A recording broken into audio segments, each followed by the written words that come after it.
Hello dear student, welcome to all of you my YouTube channel medical education by Ankit. तो आज का हम video में देखने वाले हैं aetiology and risk factor of mental disorder. ठीक है, इसके जो मेरा प्रीवियस वीडियो है इसमें काफ़ी इंपॉर्टेंट कुछ टर्मिनोलॉजी है जिसको मैंने डिस्कशन कर लिया है, और क्लासिफिकेशन मेंटल डिसऑर्डर्स के क्या है उसको मैंने क्लासिफिकेशन के लिए। ठीक है, एक बार मैं उसका रिविजन करूँ तो जैसे क्लासिफिकेशन जो है वो पहले दो टाइप्स में डिवाइड होता है। ठीक है ना, सबसे पहला होता है साइकोसिस, दूसरा होता है न्यूरोसिस। ठीक है ना, साइकोसिस भी दो तरह में डिवाइड होता है, उसमें भी होता है ऑर्गेनिक होता है और फंक्शनल होता है। ठीक है, ऑर्गेनिक साइकोसिस में होता है डिलेरियम होता है, डिमेंशिया होता है, और फंक्शनल साइकोसिस की बात करें तो आपको जैसा ठीक से बताया था MSD, मेनिया, सिजोफ्रेनिया और डिप्रेशन। महेंद्र सिंह धोनी माही भाई से आपको जो है वो ट्रिक याद रखनी है। ठीक है, उसके बाद से आता है न्यूरोसिस। ठीक है ना, न्यूरोसिस की बात करें तो न्यूरोसिस में आता है फोबिया, OCD या OCN आता है, हिस्टीरिया आता है और एंजाइटी आता है। ठीक है ना,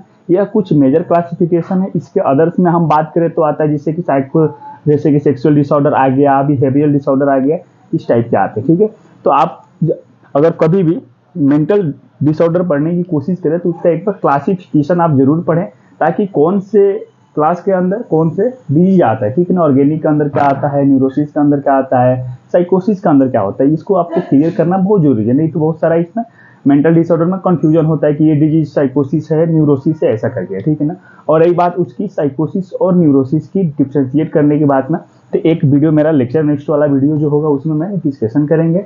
आपको अगर इतना अभी के लिए फिलहाल मैं बता दूं तो साइकोसिस जो होता है वो मेजर मेंटल इलनेस कहा जाता है।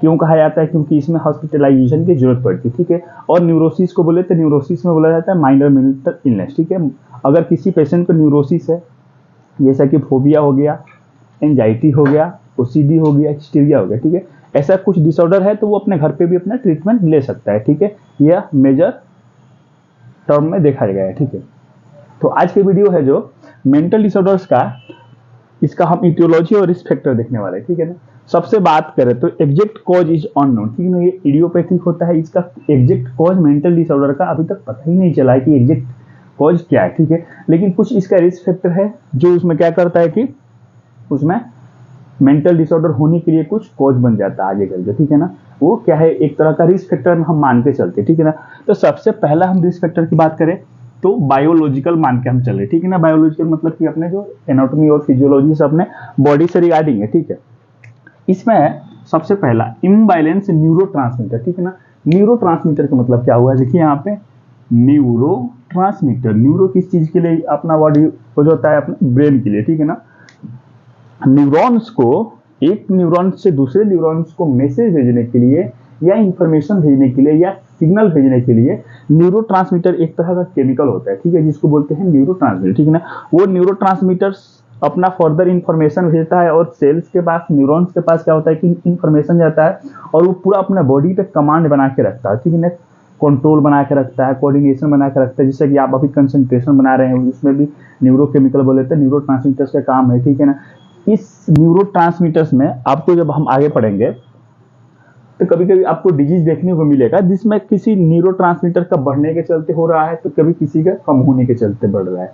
डोपामिन बढ़ गया तो मेनिया होगा, डोपामिन कम हो गया तो डिप्रेशन देखने को मिलेगा। ऐसा कुछ कुछ आपको देखने को एग्जाम्पल में आपको मिलेगा। ठीक है ना, हर डिजीज का अलग अलग अपना न्यूरोट्रांसमीटर और न्यूरोकेमिकल के चेंजेस का अपना जो है वो देखने को मिलेगा। ठीक है, अब हम बात करें न्यूरोट्रांसमीटर, तो आई होप कि आप समझ गए होंगे। उसके बाद से जेनेटिक फैक्टर। ठीक है ना, जेनेटिक फैक्टर से इसमें क्या है कि 3 जनरेशन चल रहा है। जैसे कि किसी एक पर्सन है उसको हुआ है, उसके लड़के को भी हो सकता है, और उसके लड़के के लड़के बोले तो नाती, ठीक है, उसको भी होने के चांसेस रहता है, पूरा फुल चांसेस रहता है। ठीक है ना, तो ये क्या आएगा, जेनेटिक फैक्टर्स के अंदर आ गया। ठीक है, उसके बाद से देखा जाए तो अकॉर्डिंग टू पर्सनालिटी। ठीक है ना, पर्सनालिटी के आप जब टाइप्स पढ़ेंगे तो आपको समझ में आएगा कि कुछ पर्सनालिटी के एनजीएस पर्सनालिटी हो गया, या हिस्ट्री जो मतलब गर्ल्स होती है उस पर हिस्ट्री कुछ पर्सनालिटी ऐसा होता है, तो उस टाइप के पर्सनालिटी में भी ये क्या होगा कि देखने को मिलता है। ठीक है ना, पर्सनालिटी के अकॉर्डिंग भी कुछ जो है, खासकर वो न्यूरोसिस वाला डिसऑर्डर जो है वो देखने को मिलता है। ठीक है, उसके बाद से है फिजिकल डिप्रीवेशन। डिप्रीवेशन का मतलब होता है कि अलग हो जाना। ठीक है, जैसे कि फूड, क्लोथ, जैसे कि अगर किसी को फूड खाना नहीं मिल रहा है ढंग से, क्लोथ नहीं मिल रहा है, तो कपड़े नहीं मिल रहा है, तो उसे भी आपको कहीं ना कहीं उसका साइकोलॉजिकल इफेक्ट पड़ेगा, ठीक है। और साइकोलॉजिकल इफेक्ट बार बार पड़े, कुछ ज़्यादा टाइम तक पड़े, तो वो कहीं ज़्यादा सोचेगा, और ज़्यादा सोचेगा तो कहीं ना कहीं वो रिस्क फैक्टर किस तरफ लेके जाएगा, मेंटल डिसऑर्डर की तरफ लेके जाएगा, ठीक है। इसका मतलब ये हुआ, ठीक है। उसके बाद से फिजिकल हैंडीकैप, ठीक है ना, किसी का हाथ कट गया है, किसी का पैर कट गया है, या कंजेनाइटली कुछ एब्नॉर्मलिटी है, ठीक है ना, तो उस कंडीशन में और जो पर्सन होगा वो कुछ ज़्यादा सोचेगा। जैसे कि मान लीजिए किसी का पैर कट गया हो, ठीक है, हैंडीकैप्टेड में आ गया हो, और उसको लगेगा कि यार काश मेरा भी पैर होता, मैं भी खेल पाता, मैं भी कूद पाता, मैं भी कुछ फिजिकल एक्टिविटी कर पाता, स्पोर्ट्स कर पाता, ठीक है ना। तो वो कहीं ना कहीं बार बार सोचेगा, तो उसको कहीं ना कहीं क्या होगा कि मेंटली उसको ट्रिगर होगा, और ट्रिगर होगा तो ये मेंटल डिसऑर्डर की तरफ, रिस्क फैक्टर की तरफ वो भी लेके जा सकता है, ठीक है। उसके बाद से है डेफिनेश, उसको सुनाई ना देना, ठीक है।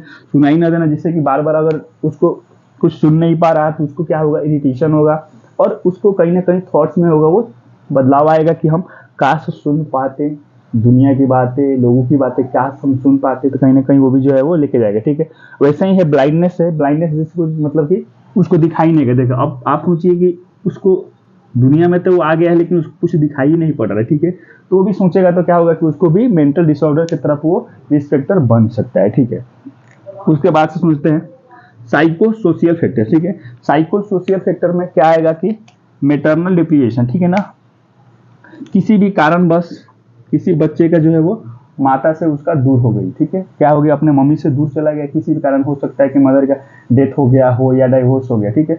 उस कंडीशन में क्या होगा, जो बच्चा होगा उस पर साइकोलॉजिकल इम्पैक्ट पड़ेगा, ठीक है ना, कि क्या जो उसके मम्मी से उसको जो बॉन्डिंग मिलना था, जो उसको प्यार मिलना था, जो उसको केयर मिलना था, क्या वो मिल पाएगा, क्या नहीं मिल पाएगा, नहीं मिल पाएगा, तो क्या होगा कि वो मेंटल डिसऑर्डर की तरफ उसको लेके जा सकता है, ठीक है। उसके बाद से है स्ट्रेसफुल सिचुएशन, ठीक है ना, आप अगर छोटी छोटी डेली लाइफ स्ट्रेसफुल या एंजियस सिचुएशन को आप टॉलरेट नहीं कर पा रहे हैं, तो कहीं ना कहीं आप में वो रिस्क फैक्टर हो सकता है, ठीक है। तो कोई भी छोटी जो प्रॉब्लम है उसको आप क्या करना है कि आपको टॉलरेट करना है, उसके साथ कोप अप करके चलना है जिंदगी में, ठीक है। उसके बाद से है फैमिली वायलेंस, ठीक है ना, किसी किसी फैमिली में होता है कि मार पीट ज्यादा करते हैं, ठीक है ना, छोटे बच्चे वो देखेगा, अपने नजरों से देखेगा तो डर जाएगा, और देखने के बाद से क्या होगा, कहीं ना कहीं उसको साइकोलॉजिकल इम्पैक्ट पड़ेगा, साइकोलॉजिकल इम्पैक्ट पड़ेगा, ट्रिगर होगा उसका माइंड, और माइंड जो मतलब ट्रिगर होगा तो वो मेंटल डिसऑर्डर की तरफ लेके जा सकता है। उसके बाद से है सोशियली कल्चर, ठीक है ना, अगर युद्ध हो गया, जैसे कि यूक्रेन और रूस में चल रहा था, ठीक है, तो बड़े लेवल पर अगर युद्ध हो रहा है तो वहाँ के जो जो आम पब्लिक है उस पर क्या असर पड़ेगा, वो कभी ऐसा देखा ही नहीं होगा कि इतने लोग मर रहे, इतने लोग मारे जा रहे हैं, ठीक है। तो उस कंडीशन में उसका जो है वो मेंटल डिसऑर्डर की तरफ थॉट जो होगा वो चेंज होगा, और काफ़ी वो स्ट्रेसफुल लाइफ भी जिएगा। उसके बाद से वो क्या हो सकता है, मेंटल डिसऑर्डर की तरफ जा सकता है, ठीक है।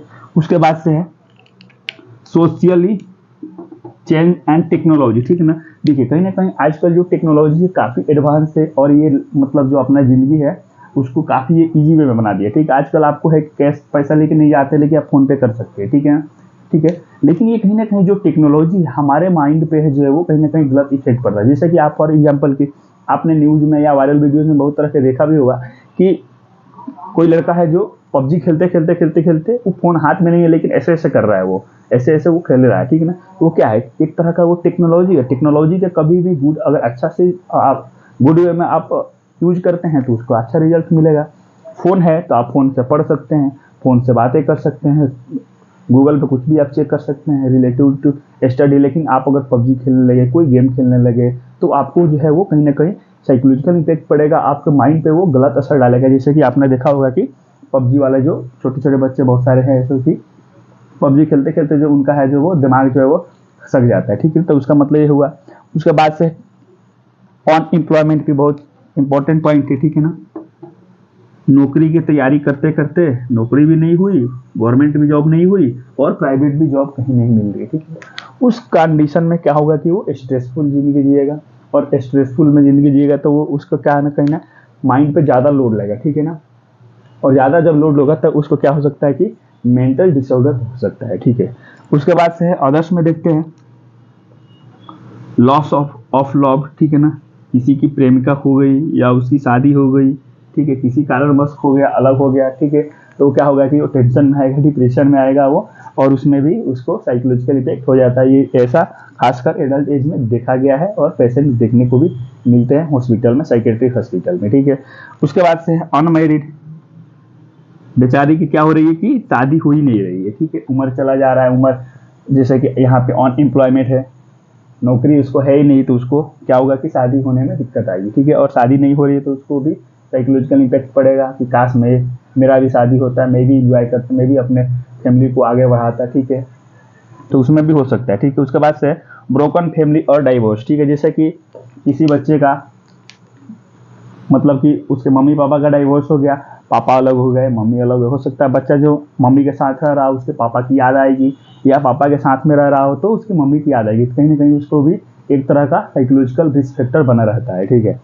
उसके बाद से है इंसेफेलोपैथी, ठीक है, कुछ ऐसा ब्रेन का डिजीज भी होता है जो कि अपने आगे चल के वो क्या कर सकता है, मेंटल डिसऑर्डर कर सकता है। कैसे करेगा, देखिए, इंसेफेलोपैथी का मतलब होता है इंसेफेलाइटिस, सॉरी, इंसेफेलाइटिस, इंसेफेलाइटिस, ठीक है।